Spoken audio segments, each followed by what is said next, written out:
Molt bona tarda a tothom i moltes gràcies per aquestes 14-15 persones que s'estan incorporant ara. Des de la direcció em demanen que torni a presentar per tots aquests nous que han entrat ara i que estaven ja inscrits, que torni a presentar a la Maria Tausiet. Bé, la Maria Tausiet és doctora en Història de la Universitat de Saragossa, especialista en Història Cultural, en Religiositat Popular, Creences, Màgies i Bruixeria, i les seves investigacions sempre han partit de la perspectiva de gènere. Tausiet investiga des d'un punt de vista científic temes i fenòmens que sempre s'han considerat irracionals. Prenent el títol d'un dels seus treballs, podríem dir que es dedica a razonar lo irracional.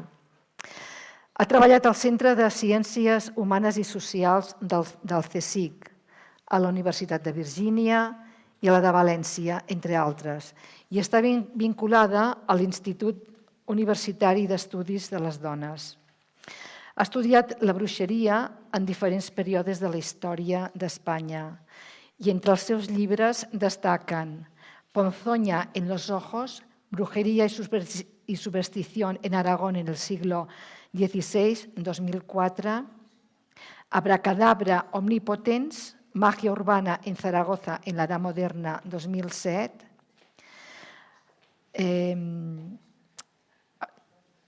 Alegories e imagen i discursos en l'Espanya moderna, 2014, i també ha signat a l'estudi de Mary Poppins, Màgia, leyenda i mitos, publicat el 2018. Tinc que dir que, repeteixo, que s'ha de corregir el títol que amb algunes publicacions impreses ha sortit del que serà la ponència que ella ens farà. Ella ens parlarà de brujas en el cine i en aquest cas ha sortit el títol de Brujería y superstición en Aragón en el siglo XVI, que és erroni, que vam tindre un fallo i vam agafar un títol per un altre. Bueno, te voy a dar paso, María, a que nos hables de Brujas en el cine. Sí. Y muchas gracias por tu presencia aquí hoy en estas jornadas. Adelante. Espero que se me oiga bien, porque esto parece cosa de magia, ¿no? Bueno, pues muchísimas gracias a todos los que habéis venido hasta aquí a escucharme y sobre todo a los organizadores y en especial a Montse Guiu y a Canolic Ribot, que me han acogido también. Antes de ver la película que proyectaremos esta noche, que es el momentazo, ¿no?, me gustaría hacer un breve recorrido por la brujería en el cine, lo cual no significa hablar de todas las películas en las que hay brujas, sino de algunas representativas, porque como estamos viendo aquí, pues brujas hay por todas partes. Las brujas, esas mujeres supuestamente dotadas de poderes extraordinarios, casi siempre para hacer el mal, fueron durante mucho tiempo imaginadas como seres fantásticos. Pero a finales de la Edad Media y sobre todo en la Edad Moderna, o sea, en los siglos XVI y XVII, se encarnaron en mujeres reales de carne y hueso que empezaron a ser perseguidas, juzgadas y en muchos casos condenadas a muerte. En una sociedad fundamentalmente misógina, a las acusadas de brujería se les echaba la culpa de todas las desgracias. Y los teólogos, demonólogos, llegaron a afirmar que habían hecho pacto con el diablo, que se reunían de noche en fiestas o aquelarres con otras brujas, a donde iban volando, que allí cometían las mayores atrocidades. La mayoría de, y yo siempre digo, supuestas brujas, eran mujeres ancianas, pobres, viudas, desasistidas, consideradas inservibles, envidiosas y malintencionadas. Y sobre todo mujeres en situación de debilidad, que no tenían a nadie que las defendiera. Aquí vemos una anciana de esas, ¿no?, en plan sátira por Goya. Pero también fueron acusadas de brujería algunas jóvenes seductoras, de quienes se decía que llevaban a los hombres a la perdición con sus hechizos amorosos diabólicos. Así pues, habría básicamente dos tipos de brujas, las viejas y las jóvenes, supuestas discípulas de las primeras. Y aquí Goya, como siempre, tan lúcido, pues supo representar estos dos casos.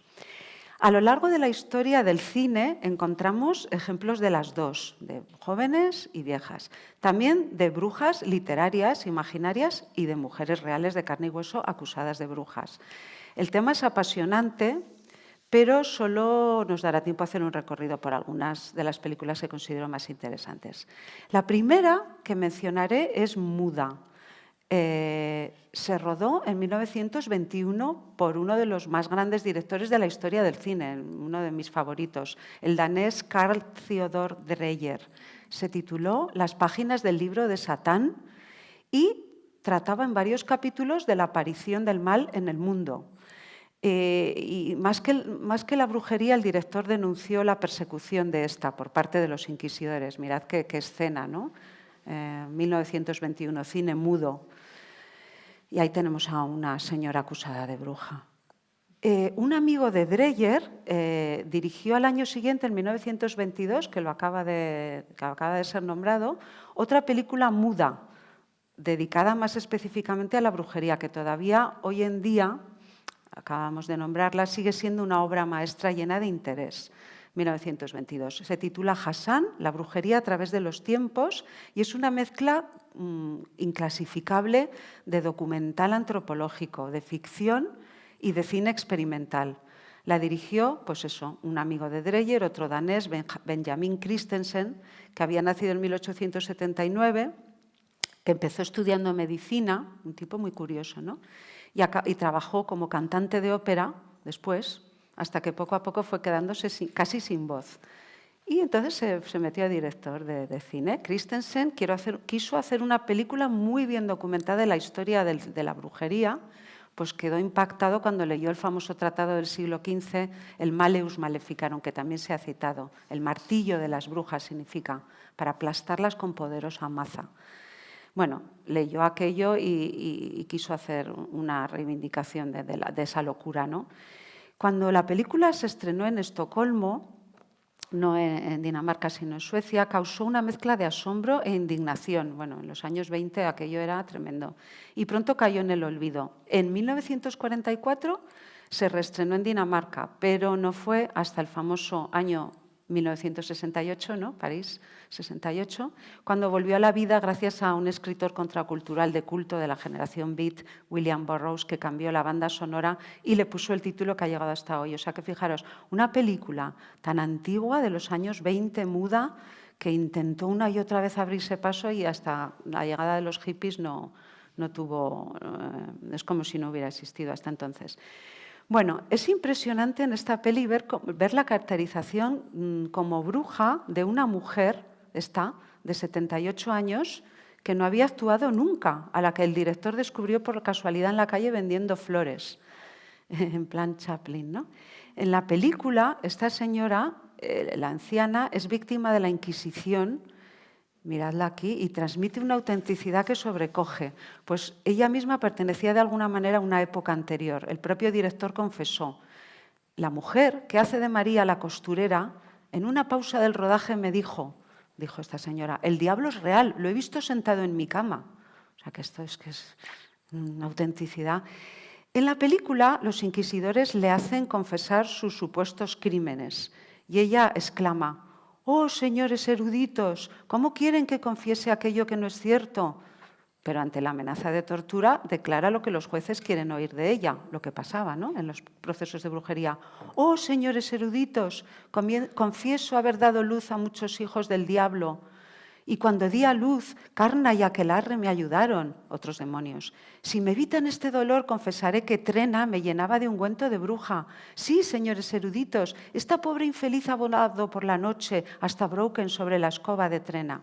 Bueno, esto es un ejemplo de la peli que es impresionante.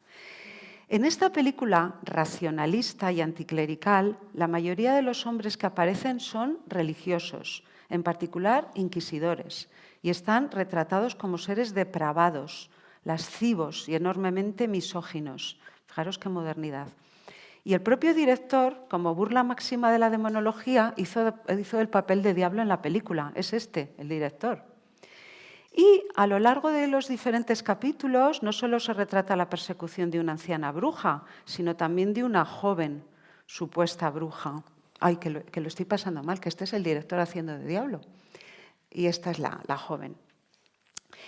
Y una tercera modalidad de mujer relacionada con el demonio es la posesa, personificada aquí en una monja alucinada que, guiada por el diablo, acuchilla una hostia consagrada.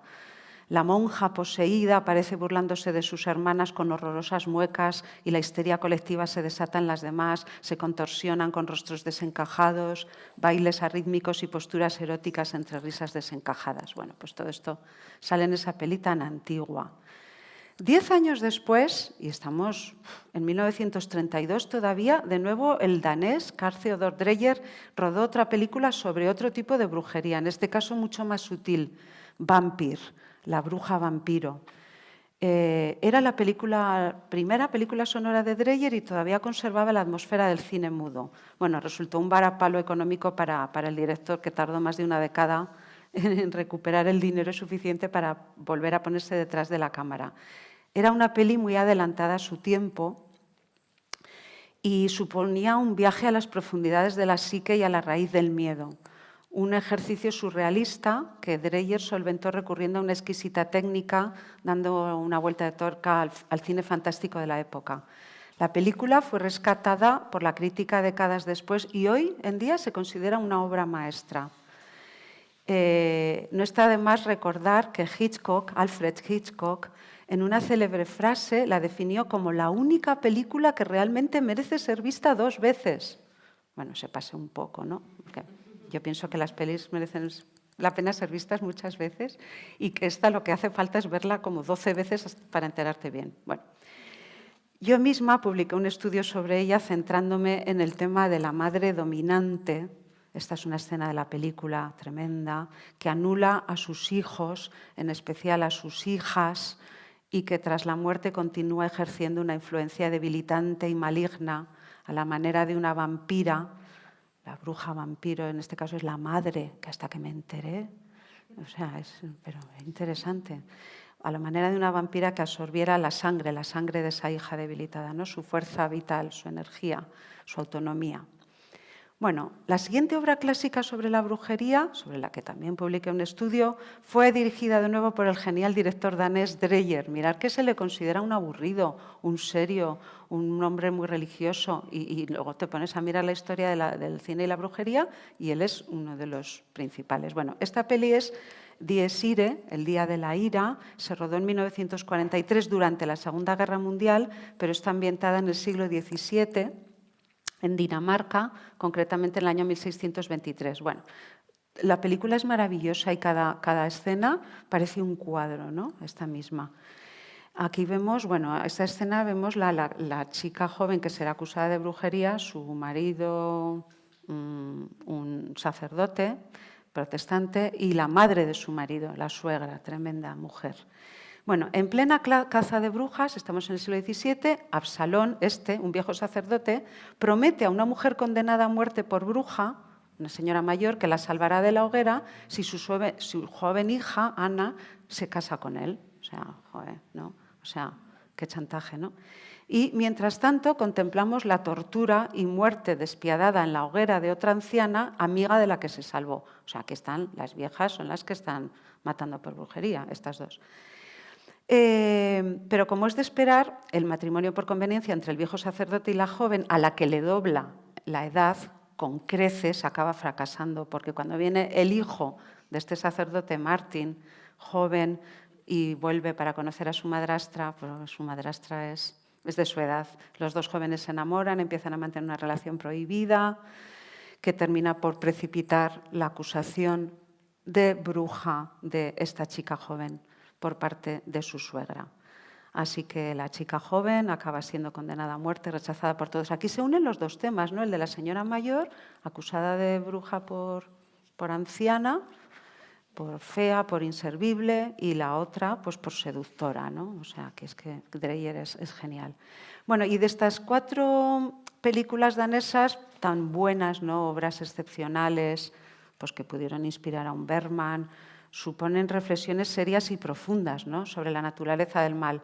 Pero otras formas de aproximación a la brujería en el mundo del cine, más ligeras y dirigidas a un público infantil, se ocuparon de trasladar algunas obras literarias de ficción a la gran pantalla. Bueno, los dos cuentos tradicionales más famosos con brujas, convertidos en dos películas de Disney, que en realidad popularizaron la imagen de la bruja. Yo creo que muchos niños de nuestra generación pensamos que, sabemos de las brujas por estas pelis, ¿no?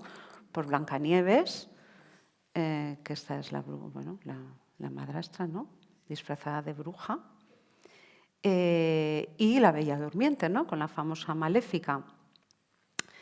Estas dos eran muy malas. Podríamos adentrarnos más, pero no tenemos toda la tarde-noche, así que sigo.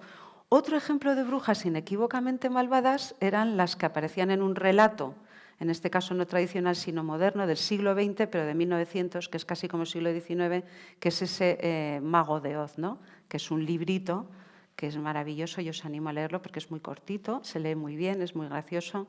Pero lo que normalmente conocemos es la peli, ¿no? La peli, este es el libro, y lo que conocemos es la peli de el libro se llamaba El maravilloso Mago de Oz, la peli se llama El Mago de Oz.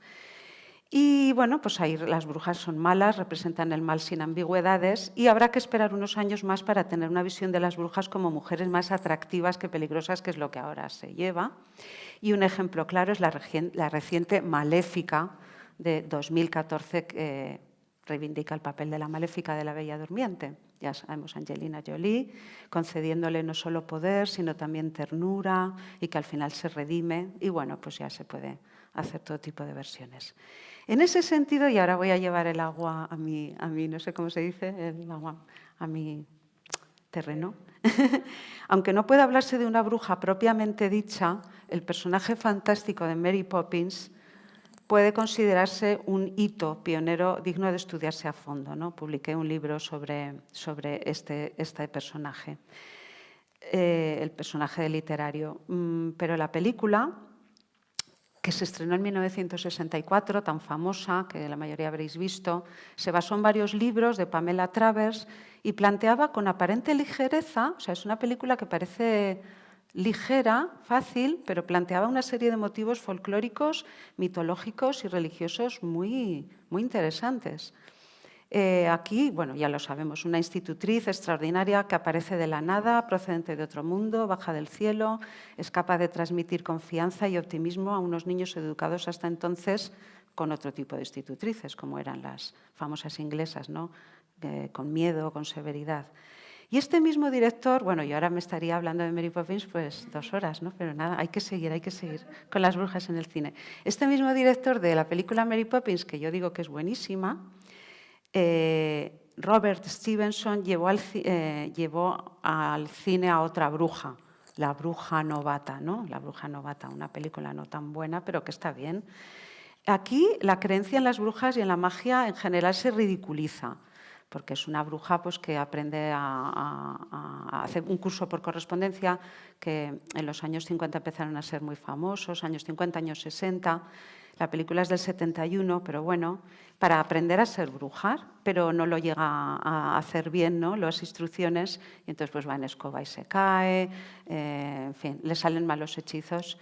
Pero al final, como la verdadera magia es la bondad, el optimismo, etcétera, pues al final es capaz de ayudar a unos niños en plena Segunda Guerra Mundial gracias a su inteligencia y empatía. O sea, está bien el mensaje de la peli, ¿no? Van en la cama voladora, algunos lo recordaréis. Bueno, otro ejemplo de desmitificación del poder maligno atribuido a las brujas fue el libro de 1982, Las brujas, de Roald Dahl. Bueno, esta es ella aprendiendo a volar en escoba. Es que se me están pasando las diapositivas, haciendo sus cosas. Este libro de Roald Dahl, Las brujas, de Roald Dahl, que fue llevado al cine en 1990, con el título en español de La maldición de las brujas. En la película también aparecen ridiculizadas. Al principio parecen temerosas, igual os acordáis de lo de los zapatos rectos, sin punta, y al final son ridiculizadas, convertidas en ratones y finalmente eliminadas. Bueno, volviendo a otras obras cinematográficas más recientes que han tratado seriamente el tema de la brujería, yo destacaría 3. Una, Cuando fuimos brujas, del 90, basada en el cuento El enebro de los hermanos Grimm, que está protagonizada, no sé si la habéis reconocido, bueno, sí, ahí lo pone, por la cantante islandesa Björk. Está ambientada en la Edad Media, relata el cruel destino de 2 hermanas que huyen de su casa después de que su madre haya sido apedreada por bruja, como tantas había, y no se han conservado procesos, ¿no? Porque a las que apedreaban o tiraban por un barranco no les hacían proceso. La segunda película, también muy famosa, a mi juicio imprescindible, es El crisol, de 1996.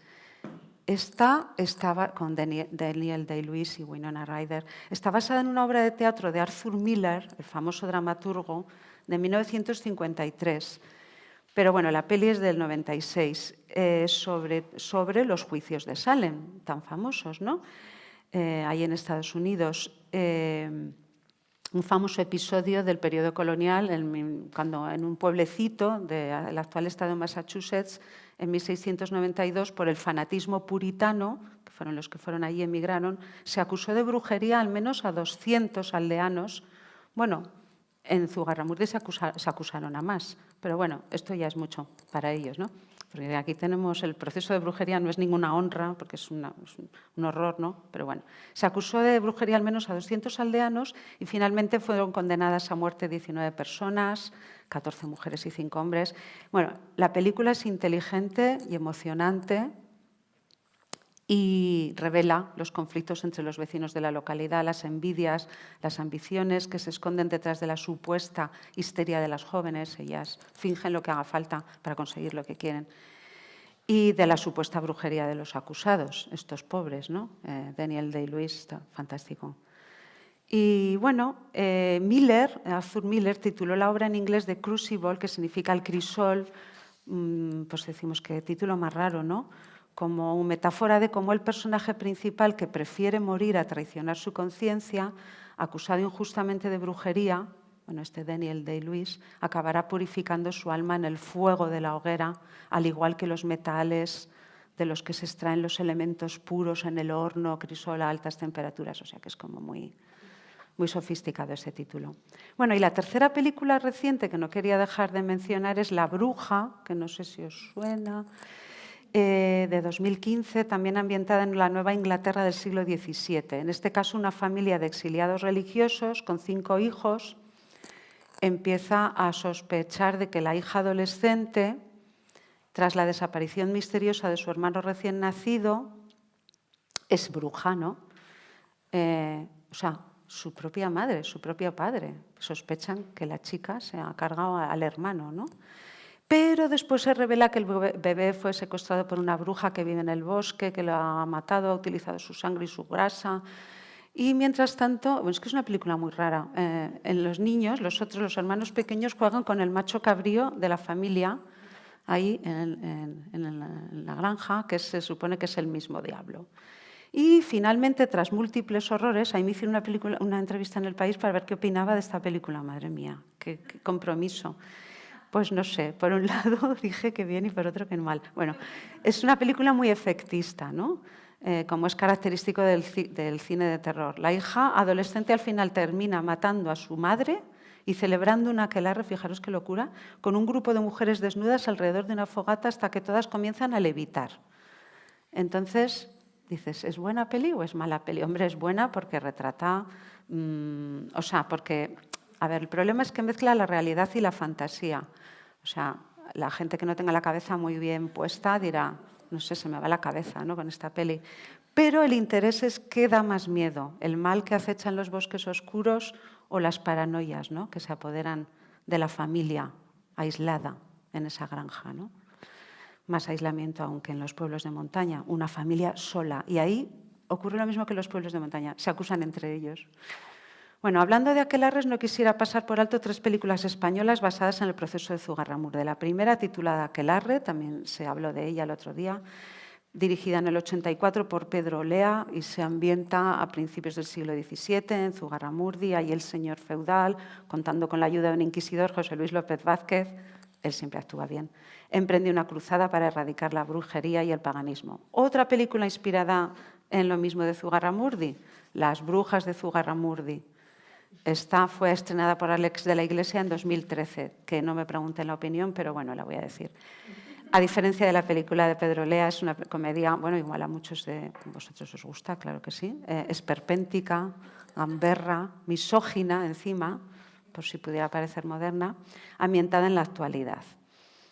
Retomando el ambiente histórico de la de los años 80, pero desde un punto de vista más decididamente feminista, en 2020 se estrenó la tercera película española inspirada en el proceso de Zugarramurdi, titulada, al igual que la primera, Aquelarre, que retoma el famoso proceso inquisitorial. Mi opinión, ninguna de las tres son obras logradas. Todavía está por filmar una película que refleje la complejidad del proceso de brujería más importante de toda Europa, así como la de Las brujas de Salem, la del Crisol está muy bien, pues aquí se podría hacer un peliculón, vamos. Pero desde mi punto de vista todavía no es una película que está por hacer, ¿no?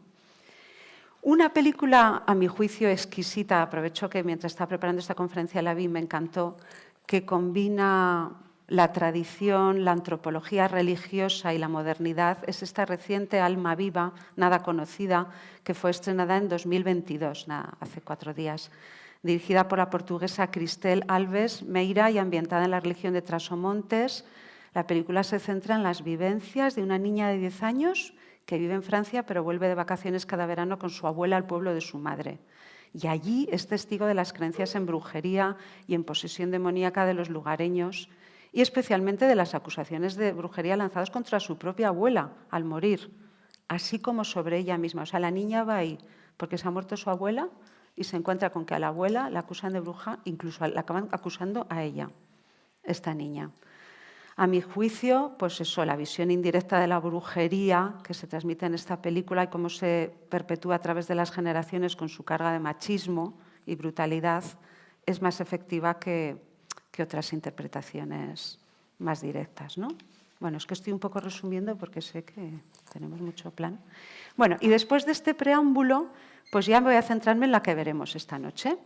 Pero antes, hay otro pequeño preámbulo, de presentarla sin revelar sus secretos, resulta obligado mencionar otra película previa, rodada en 1942, Me casé con una bruja, I Married a Witch, porque ambas tratan un tema similar. Sabéis que la de esta noche se ha traducido en español como Me enamoré de una bruja, Me casé con una bruja. Ambas tienen un tono ligero, pero se ocupan de un asunto fundamental y hoy en día más vigente que nunca. Este asunto podría resumirse como, aquí tenemos las dos pelis, ¿no? Como el poder de las mujeres o el empoderamiento femenino.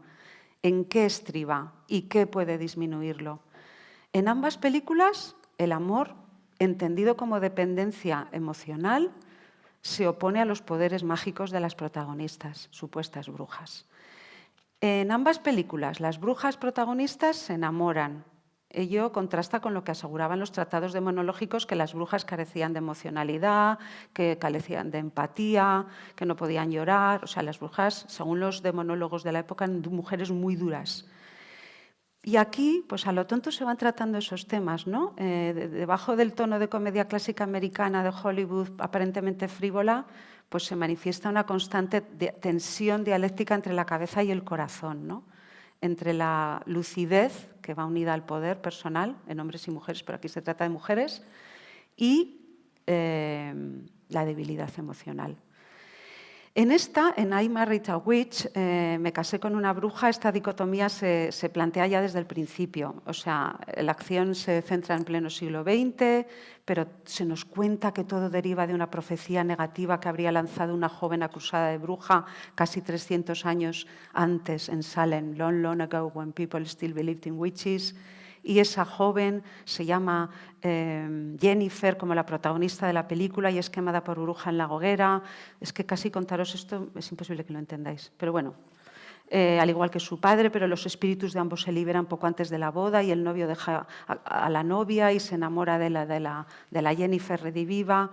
Tras varias aventuras, los recientes amantes acaban casándose y ahora va el tema. Y es que ella no se queda tranquila hasta que no le confiesa a su nuevo esposo que es una bruja. La serie esa de Embrujada, que se ha citado antes, también viene a ser lo mismo. Es una señora que es bruja, se casa con un hombre normal y, bueno, pues esta serie viene inspirada de esta película y la que veremos hoy también.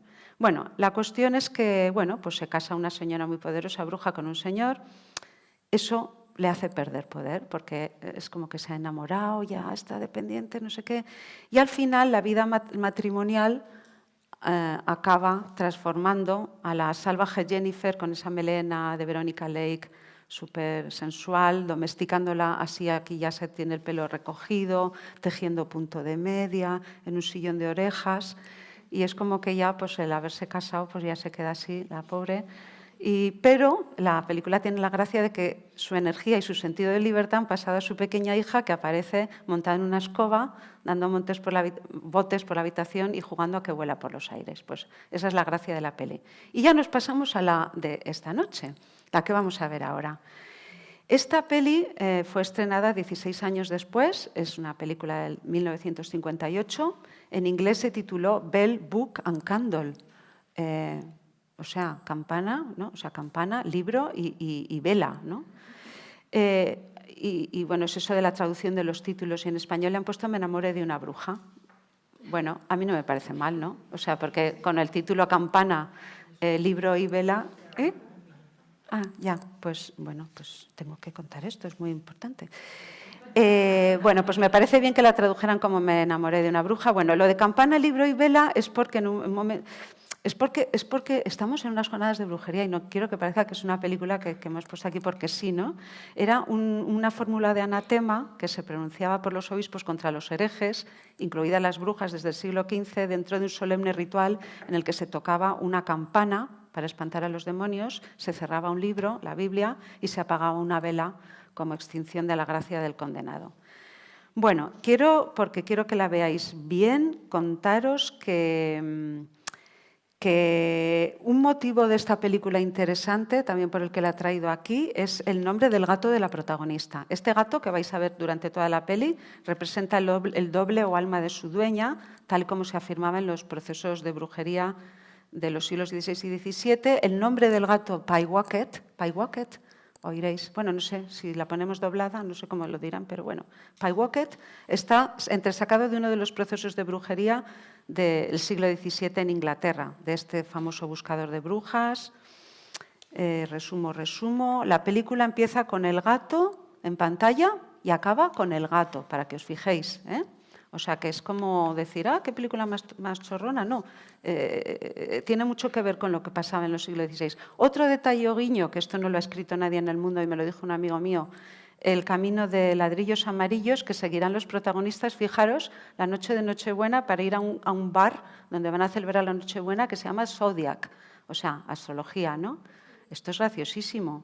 Nadie se ha dado cuenta de que siguen un camino amarillo, ¿no? Como el Mago de Oz. Bueno, igual vosotros sí. Y luego, pues no sé, el ambiente de brujos modernos, estos son los brujos modernos, Kim Novak, ¿no? En el mismo año Kim Novak y James Stewart protagonizaron Vértigo, en el mismo año, ¿eh? O sea, la pareja total. El escepticismo del hombre, James Stewart, que dejará a su novia formal para enamorarse de Kim Novak, que trabaja como editor. O sea, él es el hombre escéptico, el libros, ¿no? Pero tiene mucha gracia la película porque trabaja en una editorial, en una sección que se llama el Departamento Abracadabra, porque es el departamento que lleva los libros de magia justamente en la que él no cree, pero luego se va a enamorar de una bruja. Va a ser víctima de un hechizo, impresionante escena, preciosa, mirad los ojos del gato y de ella. Un hechizo de esos en los que él no cree y rechaza, precisamente. Bueno, la vida contradictoria. Y bueno, ya estoy acabando. Otro detalle clave importante de la película, sobre el que quiero llamar la atención, son las ocasiones en que llora la actriz, que se supone que las brujas no podían llorar. La primera vez cuando pierde a su gato, no me extraña, porque pierde los poderes, Pyewacket. Y la segunda, en plan romántico, happy ending, porque llora pues de emoción, ¿no? Y tal. Bueno, se ha escrito que, es que voy muy rápida, se ha escrito que en el fondo esta comedia representa, y ahí sí que conviene leerlo bien, la historia de una mujer que se ve forzada por la ideología doméstica de los años 50 a renunciar a su autoridad y a su sexualidad al servicio del amor romántico.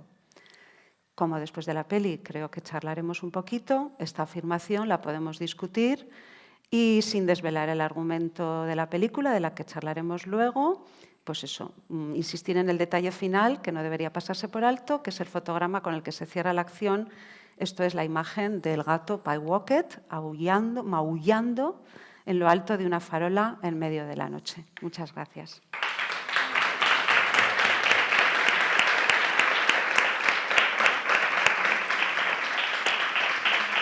Muchas gràcies, Maria. Moltíssimes gràcies. Bueno, avui hem fet un passeig totalment pel cinema i per l'art. Ha sigut molt instructiu tot això. I ara tenim mitja hora per anar a fer una degustació al primer pis de baix, a la planta baixa, de productes locals. Després d'això tenim que tornar aquí perquè hi ha el passe de la pel·lícula i seguidament després hi haurà ja el debat sobre la pel·lícula i les preguntes que li vulgueu fer a la Maria Tauciet. De moment, per portar el timing correcte, tenim que començar ja a passar a fer una miqueta de tastet de productes locals. Moltes gràcies.